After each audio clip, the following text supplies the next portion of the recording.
सर्व विद्यार्थ्यांचं पुन्हा एकदा स्वागत. आपण आजच्या या तासिकेला नागरिकशास्त्र या विषयापासून सुरुवात करणार आहोत आणि आपल्या नागरिकशास्त्राचा पहिला पाठ आहे संसदीय शासन पद्धतीची ओळख.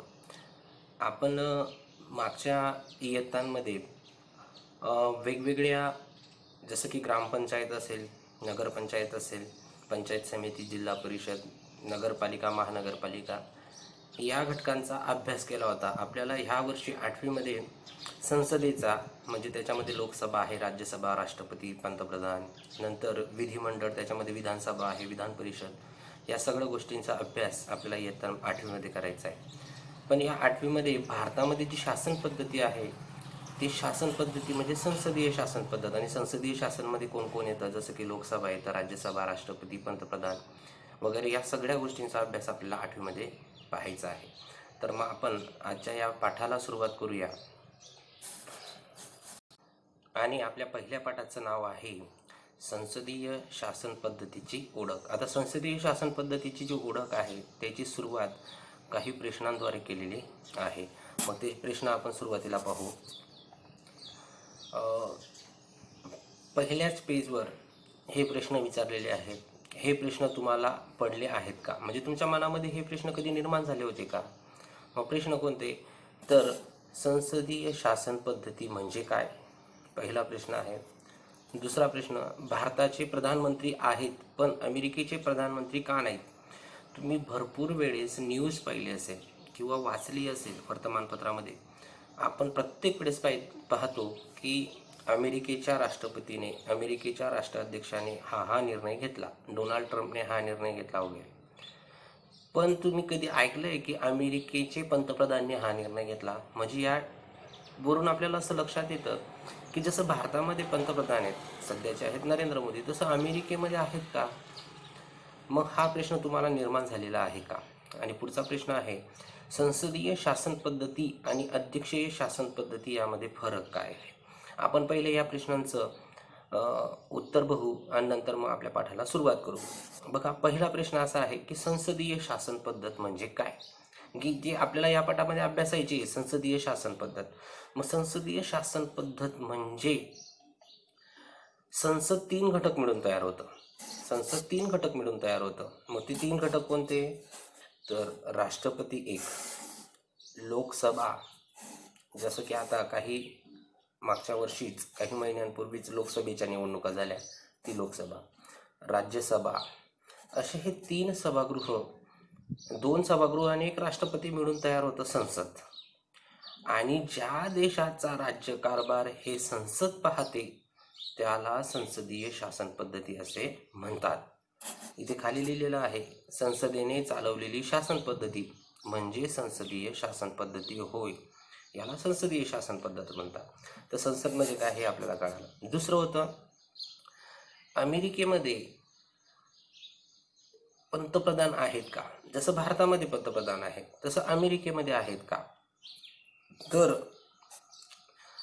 भारताने ज्या प्रकारे संसदीय शासन पद्धती स्वीकारली त्याप्रमाणे अमेरिकेने सुद्धा त्यांची एक शासन पद्धती स्वीकारली आणि ती शासन पद्धती म्हणजे अध्यक्षीय शासन पद्धती होय. जसं भारताने संसदीय शासन पद्धती स्वीकारलेली आहे तसं अमेरिकेने त्या ठिकाणी शासन पद्धती स्वीकारलेली आहे आणि त्या शासन पद्धतीला म्हणतात अध्यक्षीय शासन पद्धत. संसदीय शासन पद्धत व अध्यक्षीय शासन पद्धतीमध्ये एक फरक आहे. संसदीय शासन पद्धतीमध्ये प्रधानमंत्री कार्यकारी प्रमुख असतात. संसदीय शासन पद्धतीमध्ये प्रधानमंत्री कार्यकारी प्रमुख असतात. पण अध्यक्षीय शासन पद्धतीमध्ये प्रधानमंत्री नसतात, तर तिथे राष्ट्राध्यक्ष असतात. तर राष्ट्राध्यक्ष त्या ठिकाणी आहेत, तिथे प्रधानमंत्री नाहीत, कारण त्यांची शासन पद्धती आहे अध्यक्षीय शासन पद्धती. आता पुढचा प्रश्न आहे, संसदीय शासन पद्धती आणि अध्यक्षीय शासन पद्धती यामधला फरक काय आहे? तर पुन्हा एकदा पाहू. संसदीय शासन पद्धत आणि अध्यक्षीय शासन पद्धतीमध्ये राष्ट्रपती हा देशाचा प्रमुख असतो अध्यक्षीय शासन पद्धतीमध्ये, आणि संसदीय शासन पद्धतीमध्ये राष्ट्रपती हा फक्त नामधारी प्रमुख आहे. आपल्या देशामध्ये राष्ट्रपती पण आहेत आणि पंतप्रधान आहेत, परंतु आपल्या देशाचा राज्यकारभार राष्ट्रपतींच्या फक्त नावाने चालतो, तो चालवत नाही. आपल्या देशाचा राज्यकारभार प्रधानमंत्री चालवतात, पण अध्यक्षीय शासन पद्धतीमध्ये त्यांच्या देशाचा राज्यकारभार हा राष्ट्रपती चालवतो आणि तोच प्रमुख असतो. हा पहिला फरक आहे संसदीय शासन पद्धत आणि अध्यक्षीय शासन पद्धतीमध्ये, की संसदीय शासन पद्धतीमध्ये राष्ट्रपती हा नामधारी प्रमुख आहे आणि अध्यक्षीय शासन पद्धतीमध्ये राष्ट्रपती किंवा राष्ट्राध्यक्ष हा कार्यकारी प्रमुख आहे.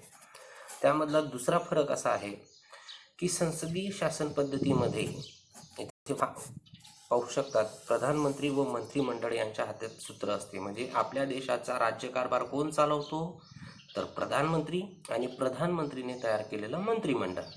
जसे की वेगवेगळे मंत्री आहेत, कृषी मंत्री आहे, अर्थमंत्री, संरक्षण मंत्री, गृहमंत्री. हे जे मंत्रिमंडळ आहेत हे मंत्रिमंडळ आपल्या देशाचा राज्यकारभार चालवतात. त्यांच्या हातामध्ये आपल्या देशाची सूत्र असतात, ते आपला राज्यकारभार चालवतात.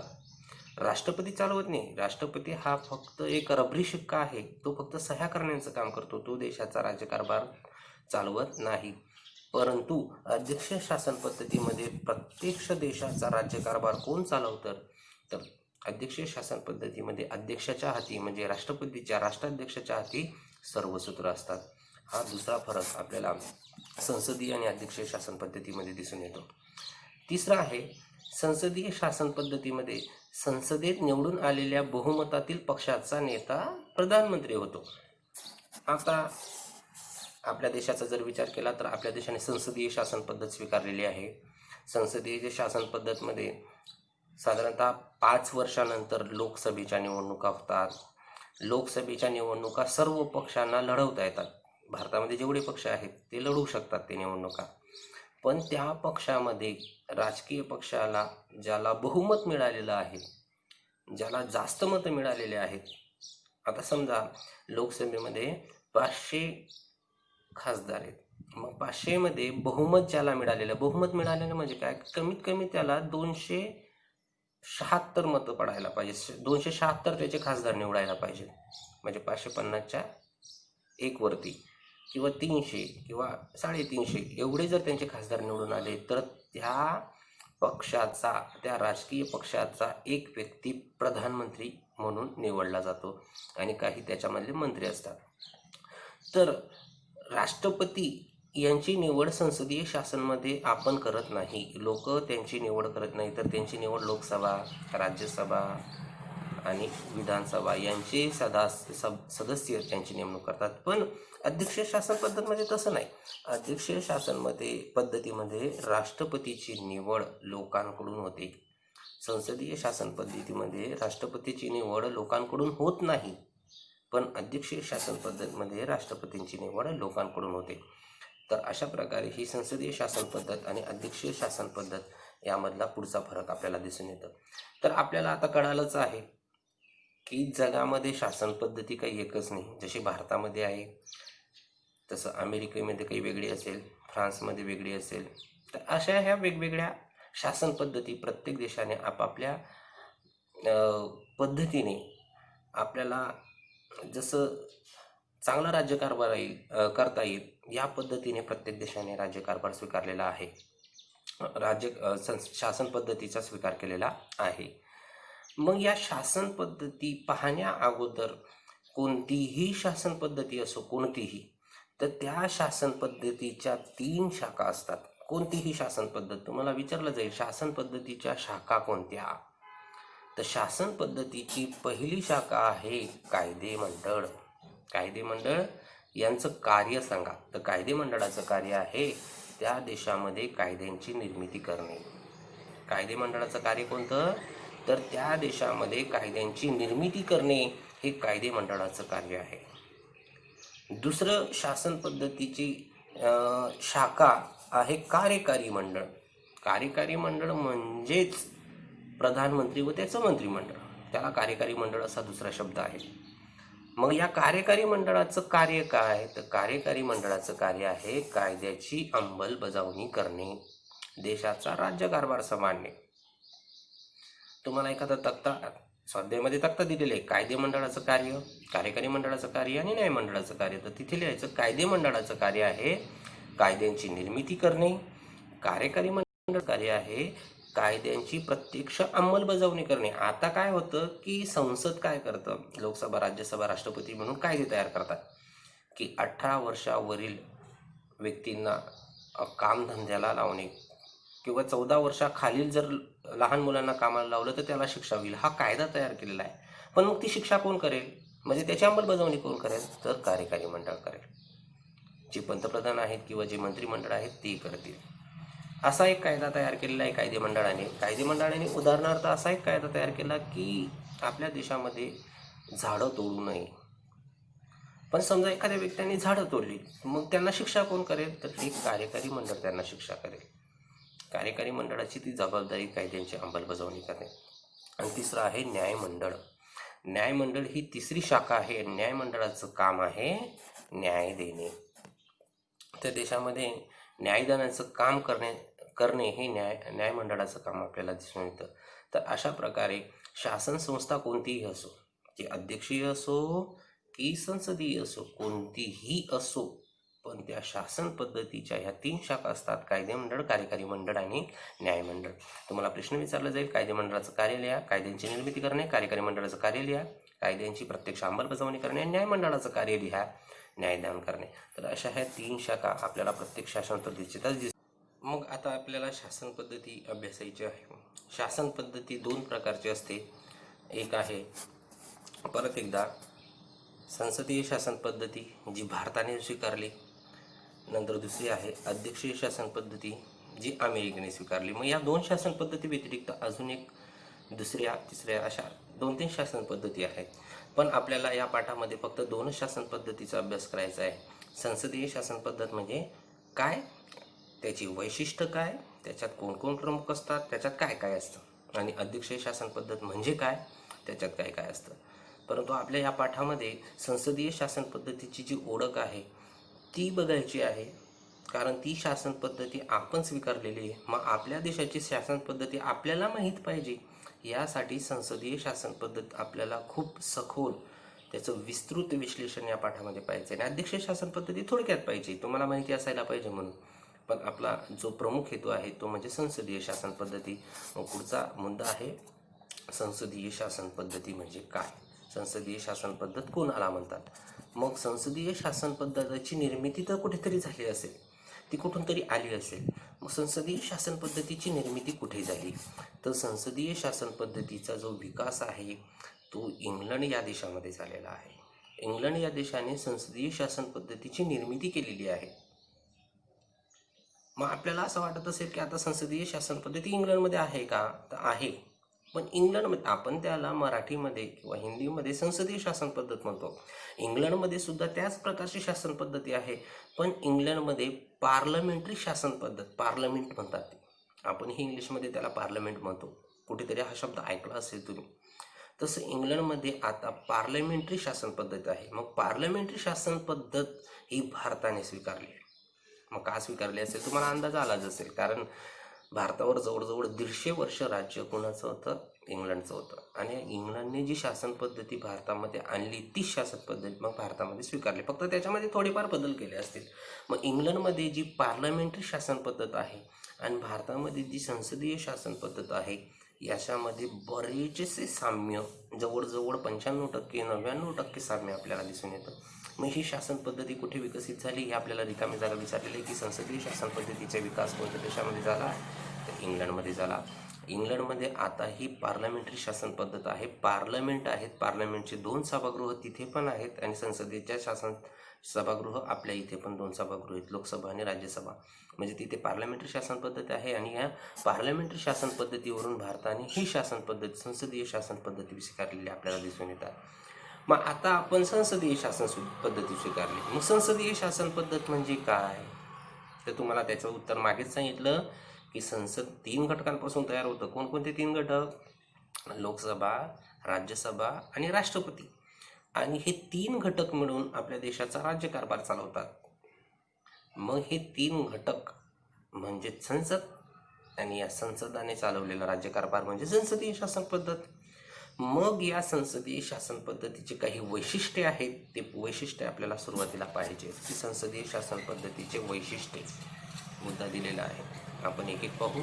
संसदीय शासन पद्धतीचं पहिलं वैशिष्ट्य आहे केंद्रीय शासन यंत्रणेला संसद म्हणतात. केंद्रीय शासन यंत्रणा म्हणजे केंद्रामध्ये एक शासन यंत्रणा आहे. केंद्र आणि राज्य असे दोन विभाग आहेत. केंद्रामध्ये एक शासन यंत्रणा आहे म्हणजे केंद्रामध्ये कोणीतरी कायदा तयार करतं, ज्याला आपण कायदेमंडळ म्हणतो. कोणीतरी कायद्याची अंमलबजावणी करतं, ज्याला आपण कार्यकारी मंडळ म्हणतो. आणि हे कायदेमंडळ आणि कार्यकारी मंडळ म्हणजे ही जी शासन यंत्रणा आहे त्याला म्हणतात संसद. संसदामध्ये 3 घटक असतात. कोणकोणते 3 घटक असतात? राष्ट्रपती एक असतो, लोकसभा एक असते आणि राज्यसभा. तर संसदेमध्ये हे 3 घटक असतात. केंद्रीय शासन यंत्रणेला संसद म्हणतात. संसदेमध्ये 3 घटक असतात. राष्ट्रपती असतो, लोकसभा असते व राज्यसभा. हे 3 घटक मिळून संसद तयार होते. मग या संसदेमध्ये हे जी लोकसभा आहे, दुसरं बघू आपण. संसदेमध्ये ही जी लोकसभा आहे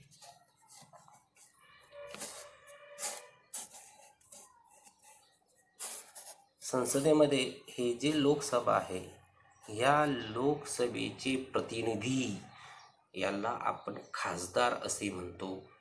2019मध्ये जशा निवडणुका झाल्या त्या निवडणुकीमध्ये आपण म्हणजे तुम्ही लहान आहेत अजून, तुम्ही जेव्हा 18 वर्षाच्या पुढे व्हाल, 18 वर्ष वय होईल तेव्हा तुम्हाला मतदानाचा हक्क मिळेल. मग तुम्हाला मतदानाचा हक्क मिळाल्यानंतर तुम्ही ह्या लोकसभेमधील खासदार निवडून द्याल. जसं की आम्ही, तुमचे आई वडील जे 18 वर्ष, तुमचे भाऊ बहीण, मोठे भाऊ बहीण जे 18 वर्षाचे पुढील व्यक्ती आहेत त्यांना मतदानाचा हक्क आहे. आणि ह्या मतदानाच्या हक्कामुळे त्यांनी खासदारांना निवडून दिलेले आहे. मग लोकसभेमध्ये जे खासदार आहेत ते खासदार, ते प्रतिनिधी जनतेकडून निवडले जातात. लोक त्यांना निवडून देतात. संसदेमध्ये लोकसभेचे प्रतिनिधी जनतेकडे. मग संसदेमधल्या कोणत्या सभागृहात? लोकसभे का राज्यसभा की राष्ट्रपती? तर फक्त लोकसभेतले खासदार. इतर खासदार आपण निवडून देत नाही. पुढचं आहे मग ह्या निवडणुका आपण म्हणतो लोकसभेच्या निवडणुका किती वर्षानंतर होतात? तर सर्वसाधारणतः 5 वर्षानंतर होतात. पण कधी कधी काय होतं की एखादी वेळेस आणीबाणी लागली, काहीतरी युद्ध वगैरे परिस्थिती निर्माण झाली तर अशा वेळेस लोकसभा बरखास्त होते आणि कधी कधी 5 वर्षाच्या अगोदर सुद्धा निवडणुका होतात. ज्या 5 वर्षांनंतर निवडणुका होतात त्यांना सार्वत्रिक निवडणुका असे म्हणतात. आणि ज्या 5 वर्षाच्या आधी, असं तर होत नाही पण झालं, समजा काहीतरी झालंच, समस्या निर्माण झालीच आणि 5 वर्षाच्या अगोदर जर निवडणुका होऊन गेल्या तर त्याला निवडणुकीला मध्यावधी निवडणुका म्हणतात. म्हणजे निवडणुका 2 पद्धतीच्या असतात. सर्वसाधारण 5 वर्षानंतर होणारी निवडणुका त्या तर होतातच, त्यांना सार्वत्रिक निवडणुका म्हणतात. पण कधी कधी अशी परिस्थिती जर निर्माण झाली, जर 5 वर्षाच्या अगोदर निवडणुका होऊन गेल्या तर त्याला मध्यावधी निवडणुका म्हणतात. पण जर तुम्हाला रिकामी जागा एका वाक्यात उत्तर द्यावं जर विचारलं की लोकसभेच्या निवडणुका किंवा संसदीय शासन पद्धतीमध्ये निवडणुका किती वर्षानंतर होतात, तर त्याचं उत्तर आहे 5 वर्षानंतर होतात. मग ह्या निवडणुका लढवण्याचा हक्क भारतामध्ये भरपूर राजकीय पक्ष आहेत. भरपूर राजकीय पक्ष तुम्ही ऐकलेलं असेल. काँग्रेस पक्ष, BJP पक्ष, शिवसेना पक्ष, मनसे असेल, राष्ट्रवादी पक्ष किंवा बहुजन आघाडी पक्ष असेल, साम्यवादी पक्ष असेल, समाजवादी पक्ष असेल, असे भरपूर राजकीय पक्ष आहेत.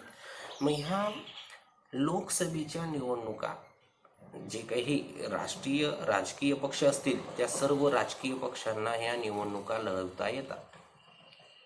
मग आपल्या लोकसभेचा जर विचार केला तर आपल्या लोकसभेमध्ये 552 संख्या आहे. 2 तर त्या राष्ट्रपतींनी निवडून दिलेले आहेत. मग 550. मग हे 550 लोक निवडले जातात वेगवेगळ्या पक्षातले, राजकीय पक्षातले. मग ज्या राजकीय पक्षातले लोक निम्म्यापेक्षा जास्त निवडून आले, म्हणजे 550च्या निम्मे होते 275 आणि 275च्या वर 280, 82, 86 जे असेल 300, ज्या पक्षाचे, राजकीय पक्षाच्या जास्त खासदार निवडून आले, निम्म्यापेक्षा जास्त, ज्याला आपण बहुमत असं म्हणतो. मग ज्या पक्षाला बहुमत मिळतं तो पक्ष सरकार स्थापन करतो. उदाहरणार्थ आता यावर्षी BJP या पक्षाला जास्त जागा मिळाल्या, मग BJP पक्षाने सरकार स्थापन केलं. म्हणजे ज्या राजकीय पक्षाला बहुमत मिळतं, तसं ते फक्त BJPचं नाही, 2-3 पक्ष मिळून ते सरकार स्थापन झालेलं आहे. ते पुढचा मुद्दा आपल्याला पाहायचंच आहे. पण ज्या राजकीय पक्षाला बहुमत मिळतं तो राजकीय पक्ष त्या वर्षी त्या 5 वर्षामध्ये आपलं सरकार स्थापन करतो. मग आपल्याला असं वाटतं की मग ज्या पक्षाला बहुमत मिळालं नाही तो पक्ष काय करत असेल, तर ज्या पक्षाला बहुमत मिळत नाही म्हणजे त्यांचे सभासद निम्म्यापेक्षा जास्त निवडून आले नाहीत, कमी निवडून आले 100-150 वगैरे, तर असा पक्षांना आपण विरोधी पक्ष असे म्हणतो. तो विरोधी पक्षाची भूमिका त्या ठिकाणी निभवत असतो.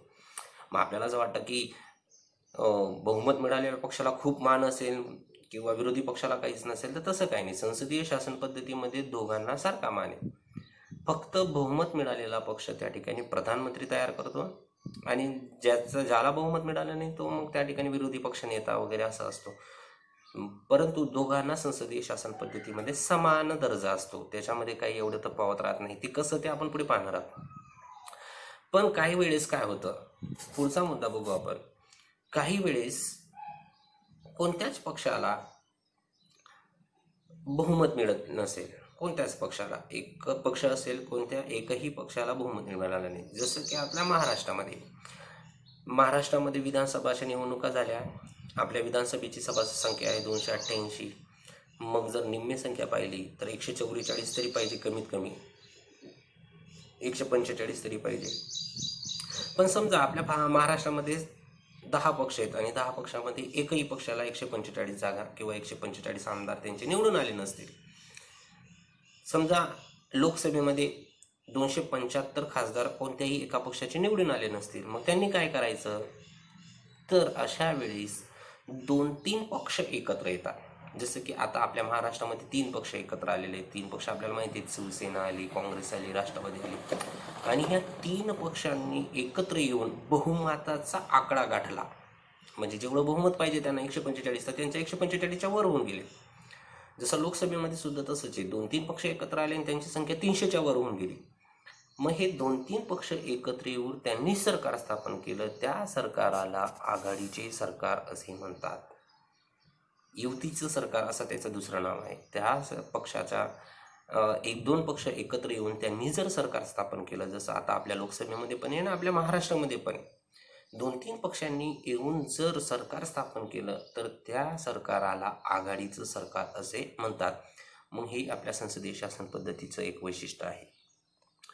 पुढचं वैशिष्ट्य आहे संसदीय शासन पद्धतीमध्ये की ज्या पक्षाला बहुमत मिळतं, ज्या पक्षाला बहुमत म्हणजेच काही निम्म्यापेक्षा जास्त जागाही नाही, परत सांगतोय, व्यवस्थित समजून घ्या. ज्या पक्षाला बहुमत मिळतं तो पक्ष, तो राजकीय पक्ष आपल्यामधील एक नेत्याची प्रधानमंत्री म्हणून नेमणूक करतो. आता समजा हे 300 लोक एकत्र आलेले आहेत खासदार. मग हे 300 लोक एकत्र आल्यानंतर त्यांनी ठरवलं असेल की या व्यक्तीला आता आपण प्रधानमंत्री बनवू. जसं की केंद्रामध्ये बनवलं प्रधानमंत्री आपले नरेंद्र मोदी यांना. एकत्र आले असतील ते त्यांनी चर्चा केली असेल आणि त्यांनी ठरवलं की आम्हाला नरेंद्र मोदी यांना प्रधानमंत्री बनवायचे. जसं महाराष्ट्रामध्ये पण 3 पक्ष एकत्र आले आणि त्यांनी मुख्यमंत्री बनवलं आपल्या उद्धव ठाकरे यांना.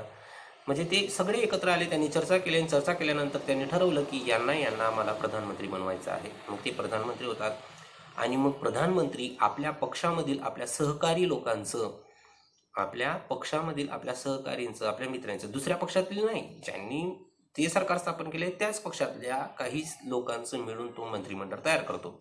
आणि मंत्रिमंडळ तयार केल्यानंतर मग त्यांना मंत्रिपद देतो. कुणाला अर्थमंत्री बनवतो, कुणाला रेल्वे मंत्री बनवतो, कुणाला कृषी मंत्री बनवतो. मग असं ते मंत्रिमंडळ बनवतात. तर अशा प्रकारे हे संसदीय शासन पद्धतीचे काही वैशिष्ट्य आहे. पहिलं वैशिष्ट्य आहे की संसद म्हणजे 3 घटक म्हणून तयार होतं, राष्ट्रपती, लोकसभा, राज्यसभा. नंतर संसदेचे प्रतिनिधी जनतेकडूनच निवडले जातात. त्याच्यामधील फक्त लोकसभेचे निवडणुका किती वर्षानंतर होतात? 5 वर्षानंतर होतात. आणि ज्या राजकीय पक्षाला बहुमत मिळतं तो पक्ष मग सरकार स्थापन करतो. ज्याला बहुमत मिळत नाही तो पक्ष कोण असतो? मग विरोधी असतो. काही वेळेस कोणत्याही एका पक्षाला बहुमत मिळत नाही, मग 2-3 पक्ष एकत्र येतात. मग ते सरकार कोणतं असतं? तर त्या सरकारला म्हणतात आघाडीचं सरकार.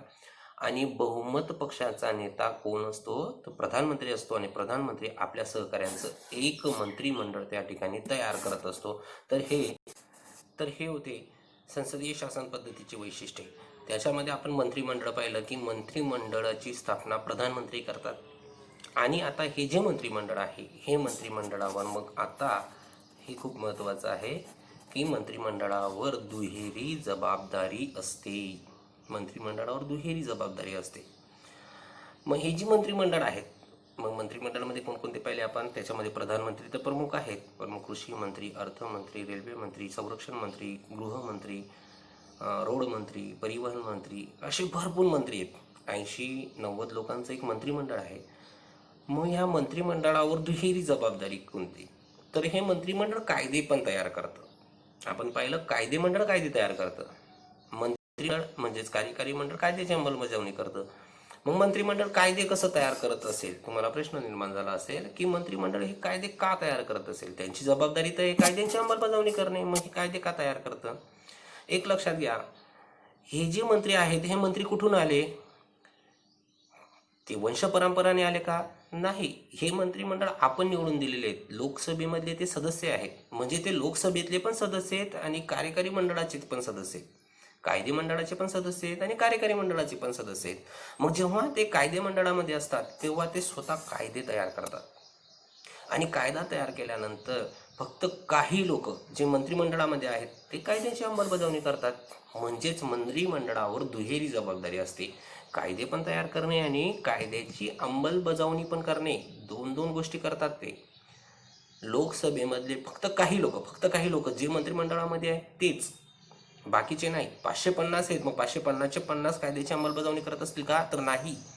550 पैकी 80 लोक, समजा 80 लोकांचं मंत्रिमंडळ आहे, तर हे 80 लोक कायदे पण तयार करतील आणि कायद्याची अंमलबजावणी पण करतील. म्हणजे मंत्रिमंडळावर दुहेरी जबाबदारी आपल्याला दिसून येते. पुढचा मुद्दा आहे की आपल्याला कारणे पण विचारलं जातं, खूप महत्त्वाचं आहे की जबाबदार शासन पद्धत म्हणजे काय, कोण कुणाला जबाबदार आहे. संसदेची आपण 2 किंवा कोणतीही शासन पद्धती असेल त्याच्यामध्ये आपण 3 विभाग पाहिले, कायदे मंडळ कायद्यांची निर्मिती करणे, कार्यकारी मंडळ कायद्याची अंमलबजावणी करणे, न्यायमंडळ न्याय देणे. न्यायमंडळ आपण वेगळं काढू सध्या. मग कायदे मंडळ आणि कार्यकारी मंडळ याच्यामध्ये कोण कुणाला जबाबदार आहे. मग पुढचा मुद्दा आहे आपला जबाबदार शासन पद्धत म्हणजे काय, जबाबदार शासन पद्धत कुणाला म्हणतात, काय असते हे जबाबदारपणा. तर एक लक्षात ठेवा, संसदीय शासन पद्धत आणि अध्यक्षीय शासन पद्धत या 2 शासन पद्धतमध्ये जबाबदार शासन पद्धत कोणतं, तर जबाबदार शासन पद्धत आहे संसदीय शासन पद्धत, जे भारताने स्वीकारलेलं आहे, ती जबाबदार शासन पद्धत आहे. मग जबाबदार शासन पद्धत म्हणजे नेमकं काय आहे, तर जबाबदार शासन पद्धतमध्ये कार्यकारी मंडळ कायदे मंडळाला जबाबदार असते. एक लक्षात घ्या, कोणतं मंडळ कोणत्या मंडळाला जबाबदार असते, एका वाक्यात उत्तरे द्या. कोणतं मंडळ कोणत्या मंडळाला जबाबदार असतं, तर कार्यकारी मंडळ कायदे मंडळाला जबाबदार असते. आपल्या देशामध्ये कायदे मंडळ पण आहे आणि कार्यकारी मंडळ पण आहे. तर यापैकी जे कार्यकारी मंडळ हे कायदे मंडळाला जबाबदार आहे, कायदे मंडळ कार्यकारी मंडळाला नाही, कार्यकारी मंडळ कायदे मंडळाला जबाबदार आहे. म्हणजे काय, आपण मागेच पाहिलं आहे की मंत्रिमंडळ कायदे मंडळाला सोबत घेऊन राज्यकारभार करतं. मंत्रिमंडळाची काय काम आहे, कायद्याची अंमलबजावणी करणे, पण कायद्याची अंमलबजावणी करताना त्यांना कोणाला सोबत घेऊन अंमलबजावणी करावी लागेल, तर मंत्रिमंडळ कायदे मंडळाला सोबत घेऊन कायद्याची अंमलबजावणी करताना मंत्रिमंडळ कायदे मंडळाला सोबत घेऊन राज्यकारभार करते.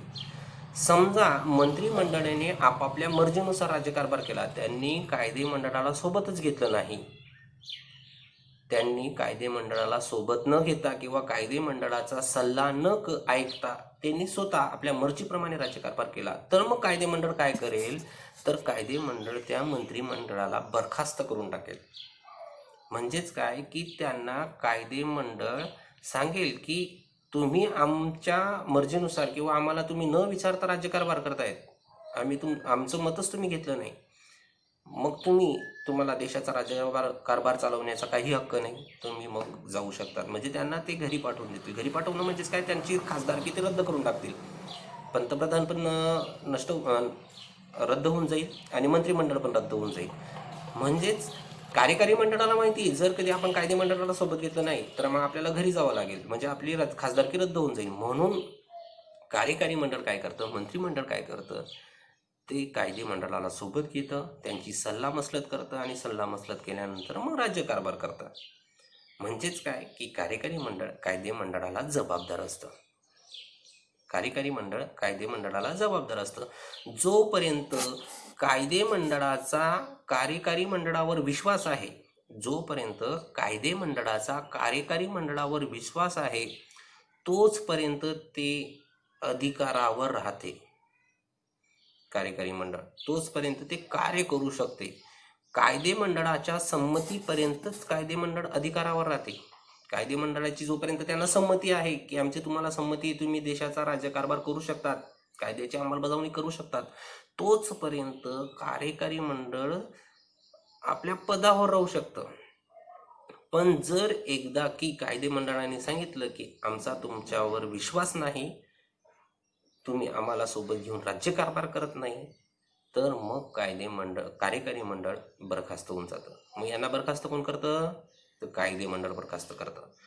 मग ही जी पद्धत आहे, ही पद्धत अध्यक्षीय शासन पद्धतमध्ये नाही की कोण कोणाला जबाबदार आहे असं. ही पद्धत फक्त संसदीय शासन पद्धत मध्ये आहे. म्हणून संसदीय शासन पद्धतीला जबाबदार शासन पद्धती असे म्हणतात. जबाबदार शासन पद्धत म्हणजे काय असं जर प्रश्न विचारला, जबाबदार शासन पद्धत म्हणजेच की ज्या शासन पद्धतीमध्ये कार्यकारी मंडळ कायदे मंडळाला जबाबदार असते. कार्यकारी मंडळ आपल्या देशाचा राज्यकारभार करताना कुणाला सोबत घेऊन राज्यकारभार करते? कायदे मंडळाला सोबत घेऊन राज्यकारभार करते.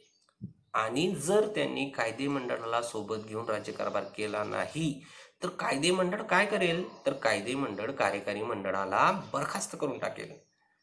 म्हणून अशी शासन पद्धती संसदीय शासन पद्धतीमध्ये असल्यामुळे या संसदीय शासन पद्धतीला जबाबदार शासन पद्धती असे म्हणतात. मग आपल्याला आता समजलंच असेल की संसदीय शासन पद्धतीमध्ये कोण श्रेष्ठ असतं, कायदे मंडळ की कार्यकारी मंडळ? तर साहजिकच कायदे मंडळ हे श्रेष्ठ असतं, कारण की त्याच्यावरच मग आपल्या देशाचा राज्यकारभार अवलंबून असतो. ते कायद्यांची निर्मिती पण करतात आणि त्याच्यातले काही सदस्य मग कायद्याची अंमलबजावणी करतात, कार्यकारी मंडळ. पण कार्यकारी मंडळाला कोणावर अवलंबून राहावं लागतं? कायदे मंडळावर अवलंबून राहावं लागतं. म्हणजे कायदे मंडळ हे थोडंसं जबाबदार आहे, थोडंसं बळकट आहे. आता आपल्याला बघायचं आहे की मग भारताने ही संसदीय शासन पद्धती का स्वीकारली? भारतामध्ये या संसदीय शासन पद्धतीची निर्मिती का झाली असावी? भारताने तर शासन पद्धती स्वीकारली, मग भारताला ही शासन पद्धती माहिती होती का?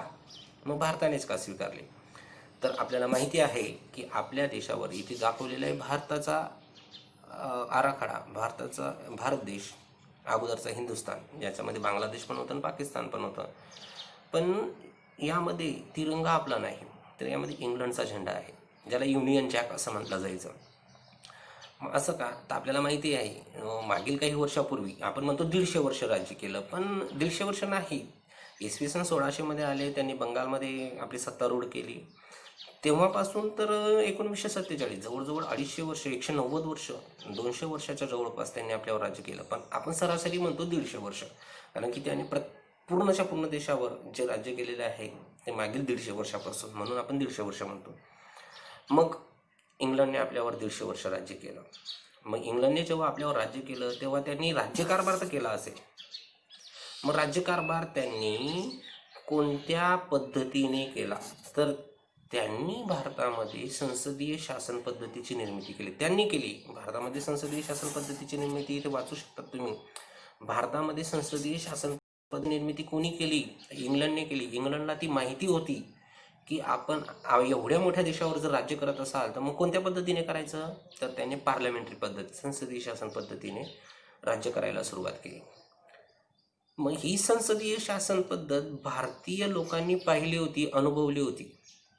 त्यांनी प्रत्यक्ष त्याचा अनुभव घेतला होता, प्रत्यक्ष त्याची अंमलबजावणी कशी होती पाहिलं होतं, की प्रमुख कोण असतो, मंत्री कसे असतात, त्या मंत्री काय काय कार्य करतात, हे सगळं त्यांनी जवळून पाहिलं होतं, अनुभवलं होतं.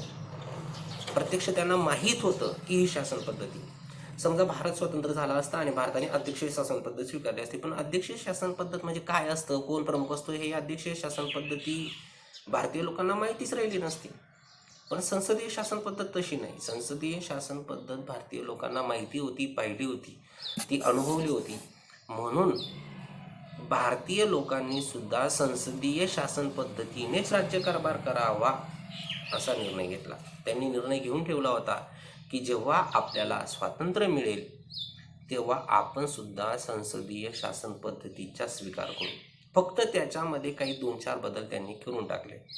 मग जेव्हा आपली राज्यघटना लिहायला सुरुवात झाली, डॉक्टर बाबासाहेब आंबेडकरांनी आपली पूर्ण राज्यघटना लिहिण्यामध्ये खूप मोठं कार्य केले, ज्यांना आपण राज्यघटनेचे शिल्पकार असं सुद्धा म्हणतो, तेव्हा त्यांनी आपल्या राज्यघटनेमध्ये संसदीय शासन पद्धतीचा उल्लेख केला.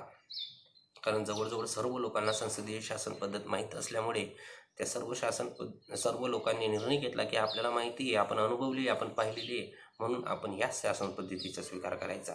त्याच्यामध्ये थोडेफार बदल केले. जवळजवळ भरपूर देशांचं त्यांनी वाचन केलं राज्यघटनेचं, आणि वाचन केल्यानंतर जास्तीत जास्त त्यांनी संसदीय शासन पद्धतीचे नियम त्यामध्ये टाकले आणि संसदीय शासन पद्धत त्या ठिकाणी स्वीकारली. मग अशी ही आता कारण त्यामध्ये जर विचारलं संसदीय शासन पद्धत भारताने का स्वीकारली, तर भारतावर इंग्लंडचं राज्य होतं. इंग्लंडने आपल्या संसदीय शासन पद्धतीचा स्वीकार केला होता.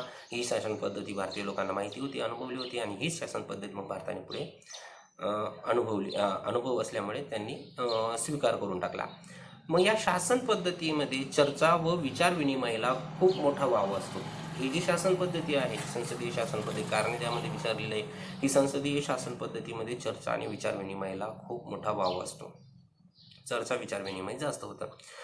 आपण मागे पाहिलं, मी तुम्हाला सांगितलं पण होतं की संसदीय शासन पद्धतीमध्ये जेवढं बहुमत असलेला पक्ष जो सरकार स्थापन करतो त्या पक्षाला जेवढा मान आहे तेवढ्याच विरोधी पक्षाला पण मान आहे. विरोधी पक्षाचं महत्त्व कमी नाही. आता समजा आपल्या देशामध्ये एक कायदा तयार करायचा आहे, कोणताही एक कायदा तयार करायचा आहे. मग हा कायदा तयार करणे खूप सोपं असेल का? म्हणजे प्रधानमंत्र्यांनी सांगितले की आपला कायदा तयार झाला आणि पुढे मग राष्ट्रपतींनी सही करून टाकली, एवढं सोपं असेल का? नाही. हा कायदा तयार करण्याच्या वेळेस एक कच्चा मसुदा असतो, एका कागदावर लिहिलेलं असते माहिती की असा असा कायदा आहे, हे कलम असतील, असं तसं. ही कायद्याचे कच्चा मसुदा पहिले लोकसभेमध्ये सादर करतात किंवा राज्यसभेमध्ये सादर करतात आणि त्याच्यावर मग खूप चर्चा होते, खूप चर्चा. मग ही चर्चा, आता समजा बहुमत असलेला पक्ष किंवा राजकीय पक्षाने ज्याने सरकार स्थापन केलेलं आहे त्या पक्षाने तो कायद्याचा मसुदा मांडलेला असेल तर तो त्याच्यावर सांगेल की असा असा कायदा आहे, आणि विरोधी पक्ष पण त्याच्यावर विचार विनिमय करेल, चर्चा करेल. जर कधी त्याच्यामध्ये काही त्रुटी असतील तर विरोधी पक्ष त्याला विरोध करेल. समजा काही गोष्टी बरोबर आहेत तर त्याला तो संमती पण देईल. मग खूप चर्चा होती, खूप चर्चा होती. मग चर्चा झाल्यानंतर त्याच्यामधल्या उणिवा काय काय आहेत ते शोधून काढले जातात, त्याच्यामधले दोष काय काय आहेत ते शोधून काढले जातात, गुण काय काय आहेत, त्याच्यामधल्या चांगल्या गोष्टी कोणत्या आहेत, याच्यावर सखोल विचार केले जातात. खूप चर्चा होते याच्यावर. जवळजवळ 1-2 महिना त्याच्यावर चर्चा होत असते.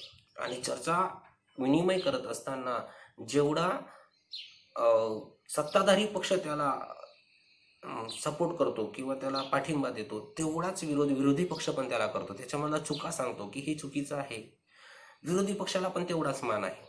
जेवढा सत्ताधारी पक्षाला मान आहे तेवढ्याच विरोधी पक्षाला. इथे 2 पक्ष दाखवलेले आहेत, त्याच्यापैकी एक सत्ताधारी असेल आणि एक विरोधी असेल. म्हणजे त्याच्यावर खूप चर्चा होते. मग विरोधी पक्ष काय सांगतं त्याच्यातलं, तर विरोधी पक्ष कायदा तयार करताना शासनाला सहकार्य पण करू शकतं जर चांगलं असेल तर, किंवा कायद्यामध्ये काही त्रुटी असतील तर त्या त्रुटी पण दाखवू शकतं, किंवा प्रश्नांची मांडणी करतं. मग हे असं का, याचं उत्तर आम्हाला सांगा. जर कधी ते उत्तर योग्य असेल तर मग त्याला संमती देतात, नसेल तर मग ते त्याला संमती देत नाहीत. म्हणजेच सत्ताधारी पक्ष पण जेवढी जबाबदारी त्या ठिकाणी पार पडतो तेवढीच जबाबदारी विरोधी पक्ष पण पार पडतो. म्हणजे विरोधी पक्षाला महत्त्व कमी आहे का? नाही. त्याच्यावर चर्चा आणि विचार विनिमय होते, आणि चर्चा आणि विचार विनिमय झाल्यानंतर मग त्या कायद्याची निर्मिती होते. जसं की लोकसभेमध्ये चर्चा विचार विनिमय होतो तसं राज्यसभेमध्ये होतं. दोघांमध्ये झाली मग राष्ट्रपतीकडे जातं, मग राष्ट्रपती त्याच्यावर स्वाक्षरी करते, मग कायदा तयार होतं. म्हणजे कायदा तयार करणे एवढी सोपी गोष्ट नाही, त्याला खूप गोष्टी कराव्या लागतात, खूप प्रोसेस असतात त्याच्यामध्ये. आपण पुढच्या पाठामध्ये पाहणार आहेत. पहिलं वाचन असतं, दुसरं वाचन असतं, तिसरं वाचन असतं, मग मतदान होतं, मग मतदान झाल्यानंतर राष्ट्रपती सही करतो. असं खूप पद्धती असतात. म्हणजे संसदीय शासन पद्धतीमध्ये एखादा निर्णय घेणे हे सोपे नाही. अध्यक्षीय शासन पद्धतीमध्ये सोपं आहे ती गोष्ट, पण संसदीय शासन पद्धतीमध्ये ती गोष्ट सोपी नाही. त्याच्यावर खूप चर्चा विचार विनिमय होते, आणि चर्चा विचार विनिमय झाल्यानंतर मग कायद्याची निर्मिती होते. तर अशा प्रकारे संसदीय शासन पद्धतीमध्ये चर्चा आणि विचार विनिमयाला खूप महत्त्व असतं. आता आपल्याला पुढचं बघायचं आहे अध्यक्षीय शासन पद्धत. जसं आपण संसदीय शासन पद्धत पाहिली, संसदीय शासन पद्धत भारताने स्वीकारली म्हणून त्याच्यामध्ये खूप गोष्टी पाहिल्या, त्याचे वैशिष्ट्य पाहिलं, मंत्रिमंडळावर दुहेरी जबाबदारी असते ते पाहिलं. नंतर मग आपण पाहिलं जबाबदार शासन पद्धत म्हणजेच काय, कोण कोणाला जबाबदार असतं, नंतर मग भारताने का स्वीकारली, नंतर मग पाहिलं आपण की त्याच्यामध्ये चर्चा आणि विचारविनिमयाला खूप मोठा वाव का असतो, कसा असतो. तर तसं आपल्याला अध्यक्षीय शासन पद्धती स्वीकारलेली काही देशांनी स्वीकारलेली दिसून येते. मग अध्यक्षीय शासन पद्धत म्हणजे काय, तर अध्यक्षीय शासन पद्धत कोणत्या देशाने स्वीकारली, तर अध्यक्षीय शासन पद्धत ही अमेरिकेने स्वीकारली. ज्या देशामध्ये राष्ट्रपती प्रमुख असतात, कार्यकारी प्रमुख असतात, ज्या देशामध्ये प्रधानमंत्री शक्यतोवर नसतात, अशा शासन पद्धतीला अध्यक्षीय शासन पद्धत असे म्हणतात. मग ही अध्यक्षीय शासन पद्धतमध्ये सुद्धा कायदे मंडळ पण असतं आणि कार्यकारी मंडळ पण असतं, दोघं असतात. परंतु एक लक्षात घ्या, संसदीय शासन पद्धतमध्ये कायदे मंडळ आणि कार्यकारी मंडळ एकमेकांवर अवलंबून होते, दोघा सदस्य एकमेकांमध्ये होते. पण अध्यक्षीय शासन पद्धतीमध्ये तसं नसतं. अध्यक्षीय शासन पद्धतीमध्ये कायदे मंडळ वेगळे असतं आणि कार्यकारी मंडळ वेगळं असतं. दोघांचा एकमेकांशी काहीही संबंध नसतो, ते एकमेकांपासून स्वतंत्र असतात. दुसरं पाहायचं आहे आपल्याला, कार्यकारी मंडळाचा किंवा कायदे मंडळाचा जो प्रमुख आहे तो फक्त एकच व्यक्ती, तो म्हणजेच राष्ट्राध्यक्ष. आणि अशा राष्ट्राध्यक्षांची नेमणूक कोण करतं, तर अशा राष्ट्राध्यक्षांची नेमणूक जनता करतं. जसं भारतामध्ये प्रधानमंत्रीची नेमणूक जनता करतं, तसं राष्ट्राध्यक्षाची नेमणूक अध्यक्षीय शासन पद्धतीमध्ये जनता करत असतं. तर त्यांची निवड जनतेकडून होते. पुढचं आहे कायदे मंडळ, कार्यकारी मंडळ आणि न्यायमंडळ, तिघं आहेत, तिन्ही सुद्धा आहेत तिथे. अध्यक्षीय शासन पद्धती असो की संसदीय शासन पद्धती असो, या दोघं शासन पद्धतीमध्ये कायदे मंडळ, कार्यकारी मंडळ आणि न्यायमंडळ असतं म्हणजे असतंच. परंतु ह्या तीनही शाखा एकमेकांपासून स्वतंत्र असतात. इथे दिलेलं आहे, ह्या तीनही शाखा एकमेकांपासून स्वतंत्र असतात. संसदीय शासन पद्धतीमध्ये हे दोघं एकमेकांवर अवलंबून होते. पण अध्यक्ष शासन पद्धतीमध्ये कायदे मंडळ वेगळं आहे, कार्यकारी मंडळ, न्यायमंडळ वेगळं आहे. म्हणजे ह्या शाखा एकमेकांपासून स्वतंत्र असतात. पण आपल्या देशाचा राज्यकारभार सुरळीत चालावा, आपल्या देशाचा राज्यकारभार व्यवस्थित चालावा, तेवढी एक सूत्रता त्यांच्यामध्ये असते, तेवढा संबंध तरी त्यांच्यामध्ये असतो. जर कधी त्यांनी सांगितलं की तुमचं कार्य करा, आम्ही आमचं करतो, तर मग त्या देशाचा राज्यकारभार व्यवस्थित चालणार नाही. पण त्यांच्या देशाचा राज्यकारभार व्यवस्थित चालावा, सुरळीत चालावा, मग तेवढा तरी संबंध त्यांच्यामध्ये आहे.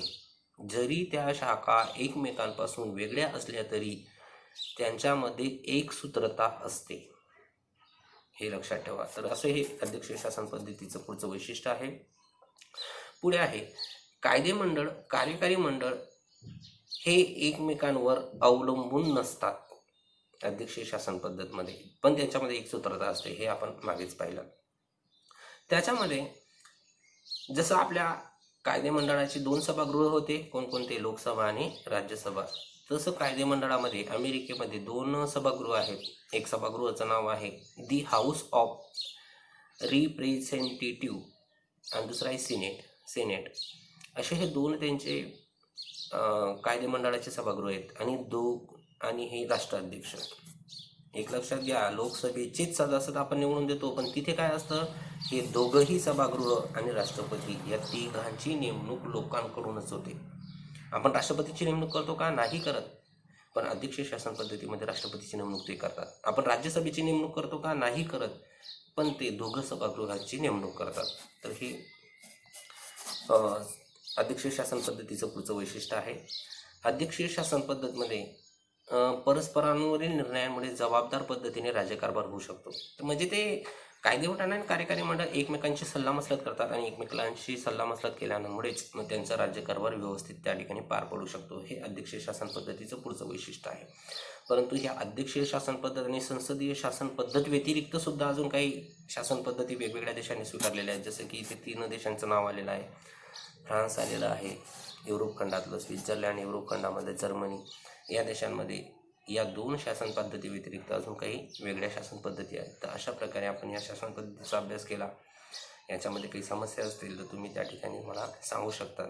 याच्यावर दिलेला होमवर्क आपल्या वहीमध्ये चांगल्या अक्षरात आणि स्वच्छ अक्षरात लिहून घ्यायचा आहे. धन्यवाद.